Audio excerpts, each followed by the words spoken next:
"We're terminating you effective immediately. Security will escort you out," he said without even looking up from his brand new company-issued MacBook Pro. Still halfway through setting up his LinkedIn profile for the first time. The CEO's son. Day one, hour one. Me getting the boot. No handshake, no explanation. Just a trembling junior HR rep standing behind him like she was watching someone defuse a bomb with a butter knife. I'm Andy Henderson, 58 years old, and I'd seen this kind of arrogance before. Back in the Navy, we called it Golden Boy syndrome. Kids who thought rank came with their last name instead of earning it through sweat and years of getting their hands dirty. But this was different. This wasn't some spoiled midshipman on a training cruise. This was my company. Well, technically speaking.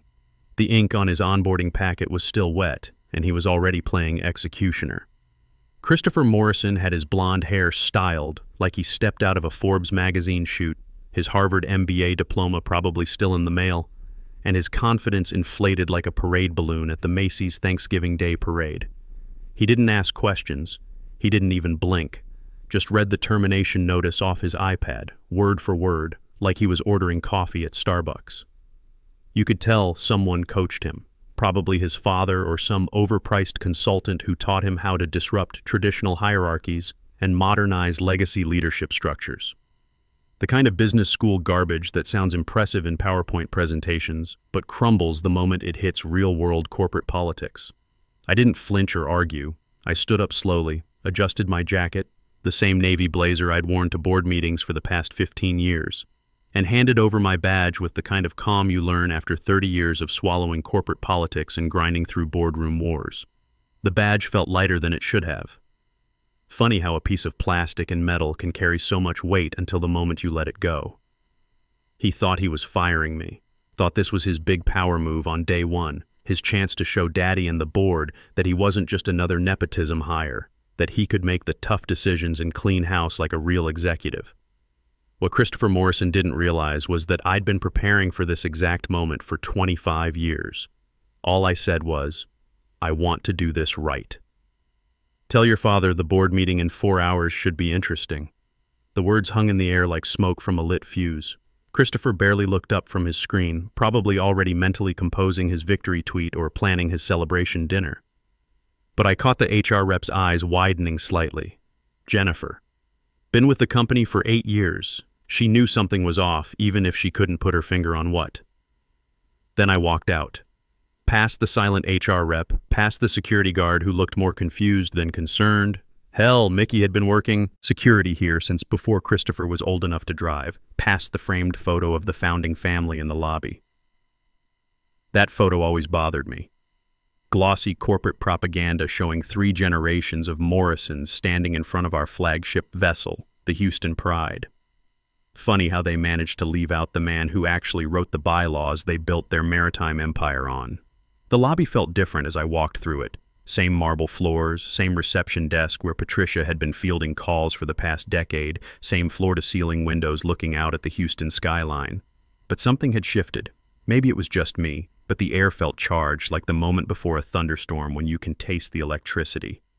And hey, while I've got you here, if this already feels like the kind of corporate chaos that makes your blood boil, do me a favor, hit that subscribe button and give it a like. Not because I'm begging, I've been kicked out of nicer offices than this one, but because it really helps the team keep uncovering these stories and exposing what really happens behind those glass doors and mahogany conference tables. You'd be surprised how often the person getting fired is the one holding all the cards. Trust me, this story is just getting started. Now, back to our regularly scheduled downfall. 4 hours. That's how long Christopher had between his first firing and his first legal disaster. In that time, I imagine he celebrated. Maybe called his girlfriend to brag about his executive prowess. Maybe posted a victory selfie in his corner office. My old office, if we're being precise about real estate. The one with the view of Buffalo Bayou and the framed photo of the USS Enterprise. A little reminder of where real leadership comes from. Maybe he drafted up a smug little LinkedIn post about bold leadership and making tough calls on day one. Hell, he probably already had the hashtags queued up. Leadership.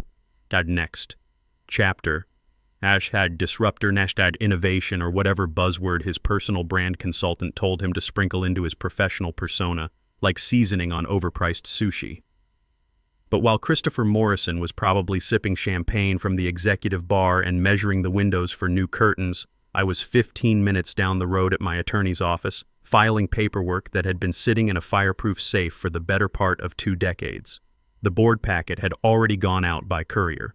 Express delivery, signature required, to every board member, investor, and general counsel tied to Henderson Maritime Holdings.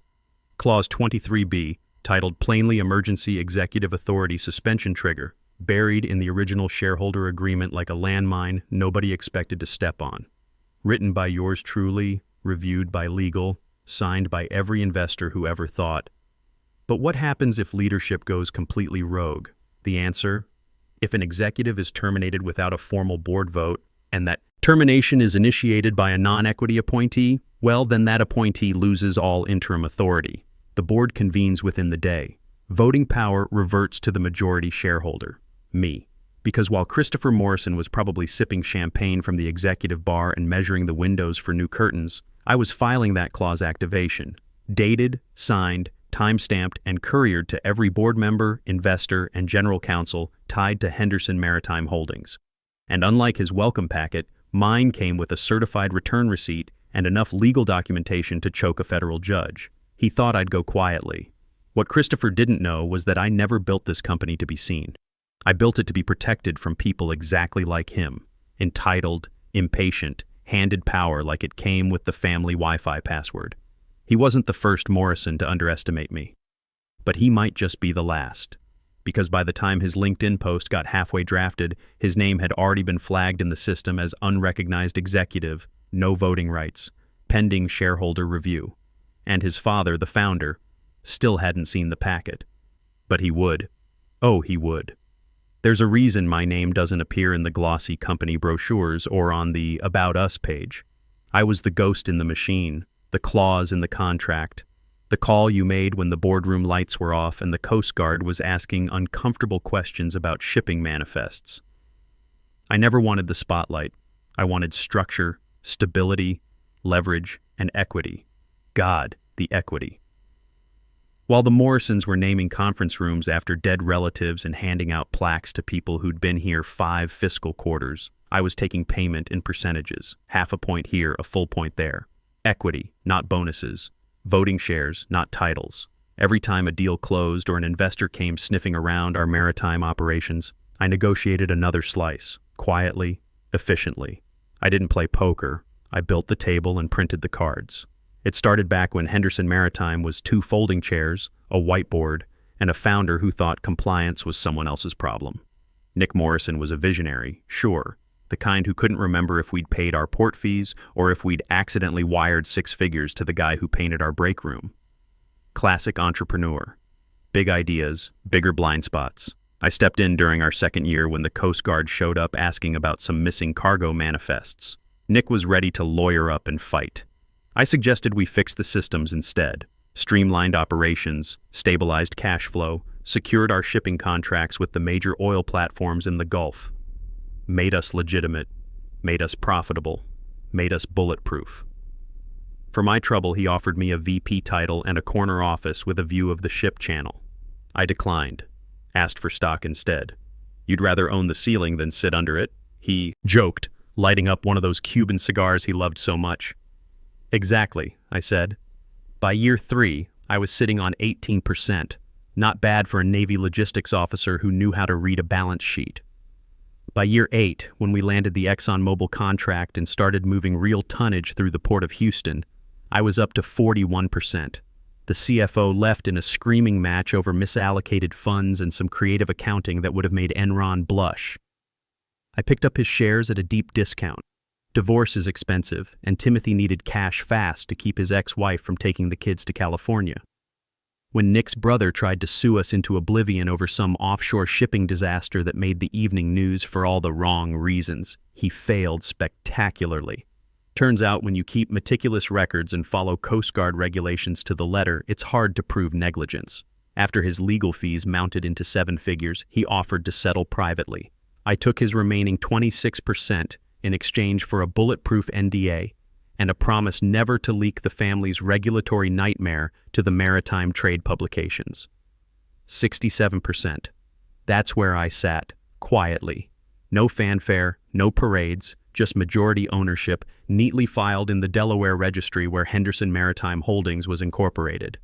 And nestled inside that ownership was Clause 23B, a weird little appendix section nobody ever bothered to read because we'd never needed it. Until now. The clause said that if a non-equity executive ever terminated a corporate officer without board approval, all executive powers would be suspended pending shareholder review. It was a clause for emergencies, betrayals, stupidity. I wrote it after Nick's nephew, different nephew, this was back in 2008, tried to fire the entire logistics department during a tantrum over some missing invoices. That kid's maritime career went dark in 48 hours. Lost his merchant marine license and everything. That was the last time anyone touched power they didn't earn. Until Christopher. Because what this Harvard MBA didn't understand, what nobody told him in his overpriced business school seminars about disrupting traditional industries, was that inheriting a title doesn't mean inheriting control. Control isn't gifted. It's not in your last name or on your office nameplate or in your LinkedIn headline. It's in the contracts, in the fine print, in the clause written during a 2 a.m. conference call with a paranoid investor from Boston who wanted to know what would happen if someone's entitled kid got promoted above their competence level. Turns out, it activates exactly like this. One arrogant termination, no board vote, no cause, no process. Just a kid with fresh teeth whitening and a new email signature strutting into my office like he was directing a reboot of Succession, but with ships instead of media empires. He had no clue that by reading that script, he triggered a corporate trapdoor that had been waiting 25 years for someone stupid enough to step on it. Now that clause was live. I didn't just send the activation letter, I sent a full legal packet. Shareholder statements, equity breakdown, archived email approvals, time-stamped documents, notarized copies. I even included Christopher's little termination memo, signed and dated, complete with its grammatical errors and HR witness signature. They'd laugh about that one later. Well, someone would. Because while he was figuring out how to order new office furniture and get his key card upgraded to executive privileges, the board was reading a memo titled Immediate Suspension of Executive Authority, Clause 23B Activation. Christopher was about to learn what real power looks like, and Nick Morrison had no idea his newest family legacy project had just stepped on a landmine with his son's name engraved on the trigger. Somewhere on the 20th floor, in a glass-walled office he hadn't earned and didn't understand, the CEO's son poured himself a glass of celebratory scotch, the kind of bottle they saved for major contract signings or IPO announcements, neither of which were on his horizon. Macallan 18, if I had to guess, Nick's favorite, probably passed down like everything else in that family. He opened it like he'd just conquered Rome, not fired the man who actually built the empire. Took a photo for Instagram, posted it with some caption about making tough decisions on day one and disrupting legacy thinking. The kind of corporate motivational poster nonsense that makes actual business people want to throw their phones into the ship channel. First day, first problem solved, he texted his girlfriend. Time to modernize this place. He kicked off his Italian leather shoes, leaned back in the executive chair like he'd seen in a million stock photos, and opened his laptop to begin drafting a LinkedIn post that would have made any PR professional vomit from secondhand embarrassment. Something about making bold decisions for long-term innovation and bringing maritime logistics into the digital age. He paused halfway through typing, "Leadership is action, not tradition," unaware he was about to lose both. Meanwhile, across Houston, metaphorically and literally, the board members were opening a very different kind of package. One sealed in a fireproof FedEx envelope stamped, "Confidential, Clause 23B, Activation." The courier had arrived 15 minutes prior, handed the packets to executive assistants like they were jury summons, and left without a word. Express delivery to 8 different addresses across Texas, Louisiana, and one unfortunate investor who'd moved to Florida but still held voting shares from the early days. Inside that packet was a 3-inch thick stack of corporate hell, cover page, Clause 23B Activation, Shareholder Transition Protocol, subheading, Request for Emergency Board Meeting under Bylaw 8.4. Attached was a signed trigger letter dated that morning, Time-stamped at 7:03 a.m., hours before I was ever terminated. I'd been preparing this paperwork since the moment I heard Nick was bringing Christopher on board as Chief Innovation Officer. Call it Navy training, call it paranoia, call it 30 years of watching entitled kids crash and burn in corporate America. I saw this coming from a nautical mile away. Accompanying the trigger letter, complete equity breakdown, every share I'd acquired over 30 years, every transaction, every co-signed agreement, a full portfolio ledger with notarizations and verified filings, Delaware corporate records, SEC documentation, even the original napkin where Nick and I first sketched out the profit-sharing arrangement back in 1998, properly witnessed and filed with our corporate counsel. The reaction wasn't instant. It was worse. It was that slow, creeping kind of dread when you realize you're not just in trouble, you're in litigation, and you just hadn't checked your email yet. By the time Nick Morrison's personal counsel skimmed the clause and hit the key phrase suspension of executive authority upon unilateral termination by non-equity appointee, he actually said out loud, "Oh no." Then again quieter, "Oh no." The packet also included a meeting mandate. The board was legally required to convene within 4 hours. That timer had already started. I made sure of that. I didn't need to be in the building. The law was, the contracts were. And by the time Christopher's celebratory Instagram story went live, scotch on deck, first executive decision made with a boomerang of clinking glasses, his name was already flagged in DocuSign and LegalZoom logs as the sole initiator of a termination he had no authority to make. Meanwhile, across the city and in 2 time zones, the board members were canceling golf games, skipping client dinners, and calling their assistants to reschedule quarterly reviews. They weren't happy. They were trapped. Because once Clause 23B activates, it's not about office politics anymore. It's about fiduciary duty, voting rights, SEC exposure, their personal assets, their names on filings they never reviewed. This wasn't some family spat over Thanksgiving dinner. This was a legally binding reversion of control that could cost them their board seats, their reputations, and their professional liability insurance. And there, in black and white, was the number they hadn't thought about in years. 67% majority shareholder voting control. Clause trigger. Emergency recall of all executive appointments made in the last 48 hours. Immediate revocation of non-board sanctioned authority. My authority reinstated the moment his was voided. Oh, and let's not forget the cherry on top. The clause wasn't just real. It was irreversible once filed. That little fact had been added during a very specific investor scare back in 2009 when the maritime industry was getting hammered by federal regulations and everyone was paranoid about hostile takeovers. They wanted assurance that if someone did go rogue, they couldn't undo the emergency meeting with a panicked apology and a retracted memo. There was no take-back button, no undo function, no corporate Control-Z. So while Christopher strutted through the hallway with his little clipboard, trying to figure out how to access the internal financial systems, the boardroom chairs were already being filled. Nick hadn't arrived yet, but his phone had buzzed 3 times, and each time he'd ignored the screen. The 4th time he picked up, and everything changed. Nick Morrison was mid-backswing on hole 7 at the Houston Country Club, chewing a cigar that matched his tan and his ego when the first call came in. Ignored. Second one, too. It wasn't until the 3rd ring, persistent, sharp, from his general counsel's personal line, that he grunted, dropped the club, and snapped, "This better be good." What followed wasn't good. It wasn't even bad. It was catastrophic. "I need you back at headquarters," the voice on the other end said. Kenneth Williams, the lawyer who'd been cleaning up Morrison family messes for 15 years.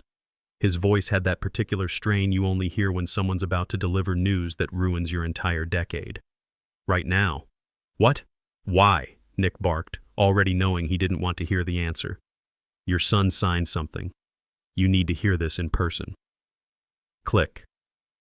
He didn't finish the round, didn't tip the caddy, didn't change out of his golf cleats, just stormed to his Escalade and made it back to the office in under 20 minutes. An Olympic record for someone who usually required 2 assistants and a valet just to get through the front door without stopping for handshakes and photo ops. When he arrived, legal was waiting. So was Timothy, the CFO who'd seen enough corporate disasters to recognize the smell of one brewing, one trembling assistant, and a half-full conference room where nobody was smiling anymore. The kind of silence you get in hospital waiting rooms and federal courthouses. Kenneth Williams didn't waste time with pleasantries. Just opened a leather folder, took a breath like a man preparing to deliver a terminal diagnosis, and read, "Per Clause 23B of the amended shareholder agreement, any executive termination carried out by a non-equity appointee without prior board vote shall result in immediate revocation of all interim leadership authority, suspension of executive appointments made within the past 48 hours, and automatic deferment of executive control to the majority shareholder pending emergency board review." Nick froze for a second. He looked like he hadn't heard English. Then his jaw clenched, his temples pulsed, and he growled, "Who signed the termination?" No one answered. The silence stretched like taffy. He asked again, louder, more desperate. "Who the hell signed the termination?" Timothy swallowed hard, eyes flicking to the junior assistant who looked like she might vomit into her tablet. Finally, Kenneth responded, flat and unforgiving. "Your son, Christopher, alone." The silence in that room was surgical. Nick blinked once, slowly, then again. The color drained from his face like someone had pulled a plug behind his ears. 20 years of building this company, turning Henderson Maritime from a two-boat operation into a Gulf Coast powerhouse, and his own son had just handed it back to the man who really owned it. He doesn't have sign-off authority, Nick said, as if saying it out loud could somehow roll back the clock and undo the last 4 hours of his life. "No," Kenneth said, "he doesn't. He never did. He was appointed Chief Innovation Officer by you, ratified by the board, and he holds zero equity.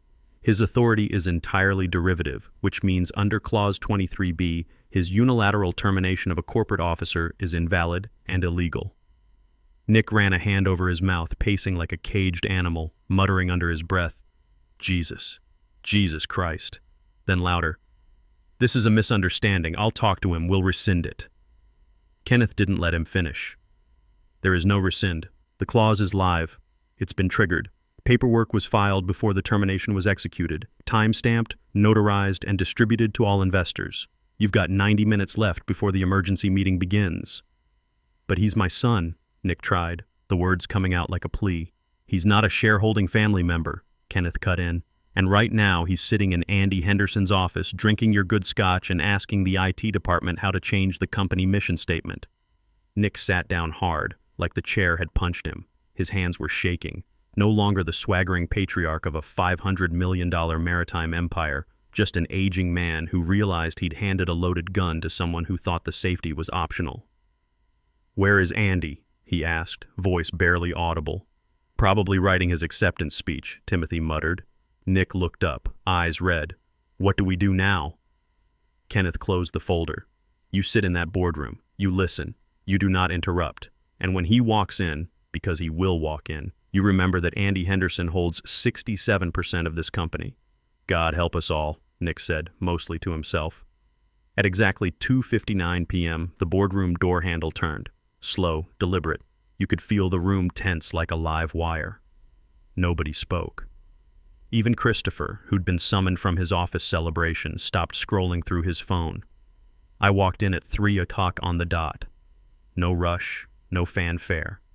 I wore the same navy suit they'd seen me in 1,000 times before, tailored like a uniform, not flashy, not loud, but unmistakably mine. The kind of presence that didn't need introduction or explanation. I didn't smile, didn't nod, didn't ask permission.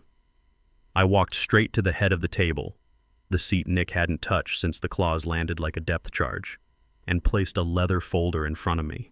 I didn't sit. I opened it and read.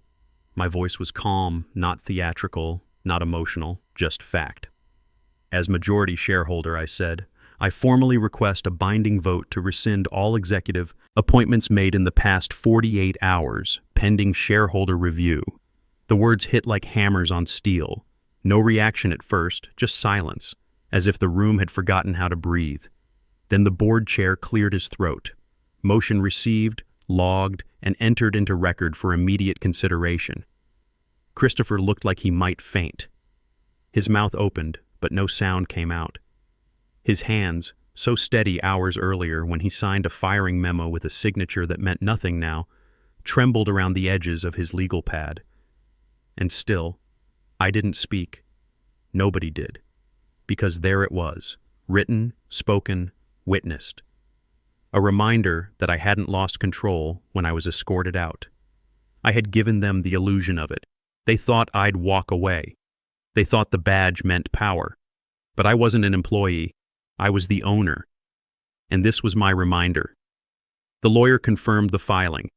Clause 23B empowers majority shareholder authority to override interim executive decisions pending board verification. A vote may proceed. The board chair nodded gravely. Motion is live. All in favor of rescinding Christopher Morrison's appointment as Chief Innovation Officer? 8 hands went up. No hesitation, no discussion needed. Motion carries unanimously. Christopher's face went white as printer paper. Wait, you can't just... Security, I said quietly.